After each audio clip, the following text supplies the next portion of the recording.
Assalamualaikum warahmatullahi wabarakatuh.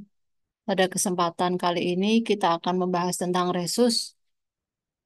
Resus merupakan sistem penggolongan darah yang didasarkan pada keberadaan protein resus atau RH di permukaan sel darah merah atau eritrosit. Resus ini dibagi menjadi dua, yaitu resus positif atau RH plus yang memiliki protein resus dan resus negatif yang tidak memiliki protein resus. Nah, resus ini ditandai dengan simbol plus atau minus di belakang golongan darah. Misalkan A plus, B plus, AB plus, O plus yang bermakna adalah untuk resus positif. Sedangkan A minus, B minus, AB minus, dan O minus digunakan untuk resus negatif. Nah, ada beberapa manfaat resus. Yang pertama adalah menentukan penyakit bayi, misalnya bayi yang baru lahir dari perkawinan pria beresus positif dengan wanita beresus negatif berisiko terkena penyakit kuning. Kemudian digunakan untuk menentukan donor darah, misalkan golongan darah O negatif dan golongan darah O positif dapat didonorkan ke banyak jenis golongan darah lain, sehingga sering disebut sebagai donor universal. Yang ketiga adalah menentukan inkompatibilitas resus.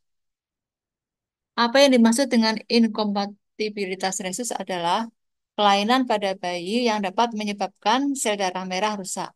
Nah, kondisi ini dapat memicu komplikasi seperti anemia parah, gagal jantung, hingga kerusakan otak. Nah, kehamilan dengan perbedaan resus antara ibu dan janin dapat menyebabkan inkompatibilitas resus, yaitu kelainan pada bayi yang baru lahir. Kondisi ini terjadi ketika ibu hamil bergolongan darah resus negatif, sedangkan janin bergolongan resus positif. Nah, apa akibat dari inkompatibilitas resus ini? Yang pertama adalah tubuh ibu hamil memproduksi antibodi yang merusak sel darah merah janin. Kemudian yang kedua, bayi lahir dengan penyakit kuning dan anemia. Yang ketiga, kematian bayi di dalam kandungan atau keguguran.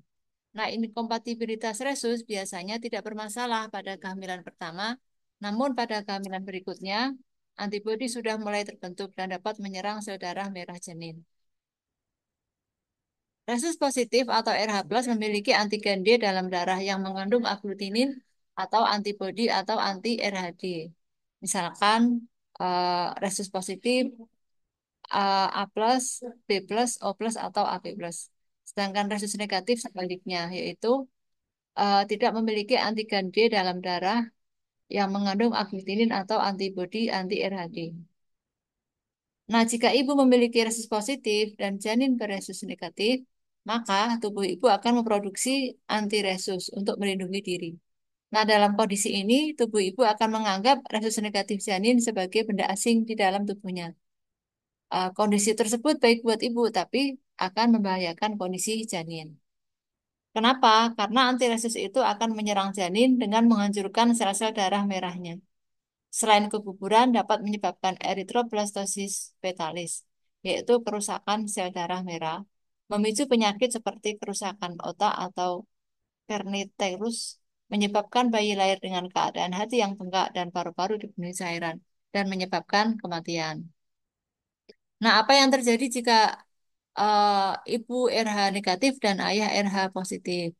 Yang pertama, kehamilan pertama, jika janin mewarisi RH positif dari ayahnya, tubuh ibu yang RH negatif akan menganggap RH positif sebagai benda asing dan mulai memproduksi antibodi RH.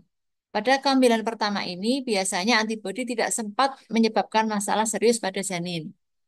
Namun, pada kehamilan kedua dan berikutnya, jika kehamilan berikutnya menghasilkan janin RH positif, antibodi RH yang sudah terbentuk pada tubuh ibu dapat menyerang sel darah merah janin. Nah, hal ini dapat menyebabkan kondisi yang disebut dengan inkompatibilitas RH atau penyakit hemolitik pada bayi yang baru lahir. Di sini diperlihatkan bayi beresus positif, kemudian sang ibu beresus negatif. Pada kehamilan pertama, di sini disebutkan bahwa antibodi yang sudah terbentuk pada tubuh ibu belum sempat menyebabkan masalah serius. Namun pada kehamilan kedua dan berikutnya, maka antibodi RH yang sudah terbentuk pada tubuh ibu akan menyerang sel darah merah. Nah, risiko pernikahan beda ras ini akan menyebabkan kelahiran bayi akibat perbedaan resus. Sekitar 15% keseluruhan penduduk di bumi ini memiliki resus negatif yang didominasi oleh ras Kaukasoid dan Negroid. Nah, pernikahan berbeda resus ini tidak bermasalah bagi pria, namun bagi wanita bisa menimbulkan kehamilan yang amat kompleks. Demikian pembahasan tentang resus. Terima kasih. Wassalamualaikum warahmatullahi wabarakatuh.